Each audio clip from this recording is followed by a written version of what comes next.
Nah, jadi kalau kita lihat segmen yang punya potensi dan diekspor di pasar global tahan banting, ya sektor industri halal. Jadi, tapi memang tantangannya cukup besar. Jadi memang ada potensi kita perlu bedah, perlu kita gali. Mungkin di Selasa nanti akan lebih dalam ya dibahasnya. Cuman kita bisa melihat dari beberapa angka sebenarnya ini adalah sektor baru yang punya potensi besar, tapi memang belum ekosistem yang mendukungnya belum lengkap. Maksudnya usaha-usaha yang masuk di sini ada makanan, ada pakaian, ada obat-obatan, farmasi dan seterusnya banyak ya. Ada segmen utama sebenarnya dua, makanan dan minuman. Yang kedua fashion. Dan ini yang kita sebagian besar kita kan main di situ. Di UMKM kita kan main di, kalau nggak jualan baju, kemudian hijab, kemudian pakaian yang ada yang berbagai jenis kan sekarang ya, ada pakaian yang quick fashion, ada yang jenis yang lain gitu, dan makanan, dan itu mayoritas usaha kita dari makanan dan minuman. Jadi peluangnya luar biasa sebenarnya, dan pengenalan pun kita bisa ada kelas-kelas lagi, makanan yang siap saji, ada makanan yang diolahan dan yang lainnya. Nah, mungkin kalau kita bicara gap terbesar adalah di olahan. Industri makanan olahan, baik yang bahan bakunya sederhana, bisa diproses di rumahan, karena kan sekarang banyak sekali fasilitas yang mungkin kita bisa produksi makan olahan di rumah. Ada mesin yang kecil yang bisa mengolah makanan sampai jadi, dan juga untuk packaging kita kan macam-macam sekarang, canggih dan murah. Jadi kita bisa mengolah makanan di rumah, usaha home industry, dan kita bisa apakah dijual ke dalam negeri ataupun di luar. Jadi sebenarnya peluang yang terbesar dan gap terbesar di industri halal sebenarnya di olahan. Kalau yang siap saji, makanan restoran ataupun kafe, ini ya pasti kita bicara domestik, dan ini juga kalau kita bicara segmen kafe, restoran, makanan yang ready to eat itu kan sebenarnya juga persaingannya sangat tinggi. Dan orang kadang-kadang sekarang suka ikutin tren ya, angin-anginan juga masyarakat kita konsumen. Dia lagi senang yang es krim yang lagi heboh itu, dia belanja, tapi nggak tahu 2 tahun 3 tahun dia akan beralih lagi ke yang lain. Jadi ada makanan yang memang yang tadi kelas, menurut saya sih ada makanan yang pokok itu dicari orang terus. Restoran Padang, restoran mie ayam dan seterusnya itu dicari orang terus. Kemanapun, kapanpun orang pasti nyari itu gitu.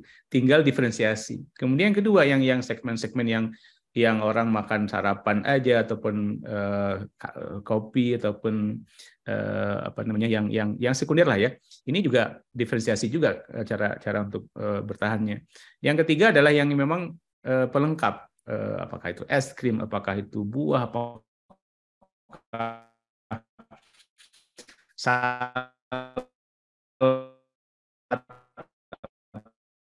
apakah macam-macam. Ini yang kita mungkin orang wisata kuliner cari yang viral. Jadi di lapis ketiga itu yang kita mungkin harus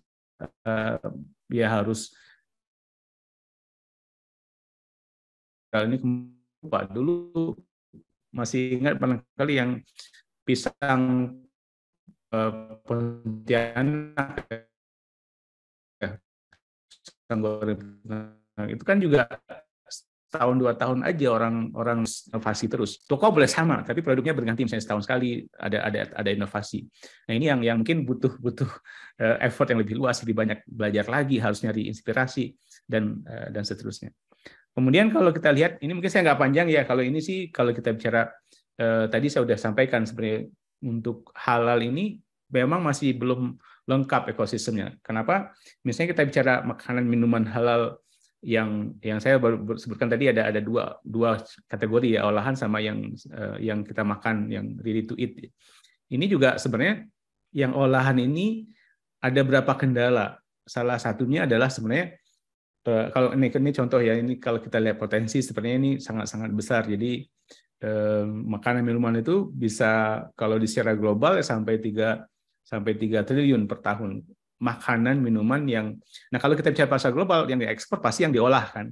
Nah ini yang tadi untuk pengolahan kita potensi terbesar memang di situ.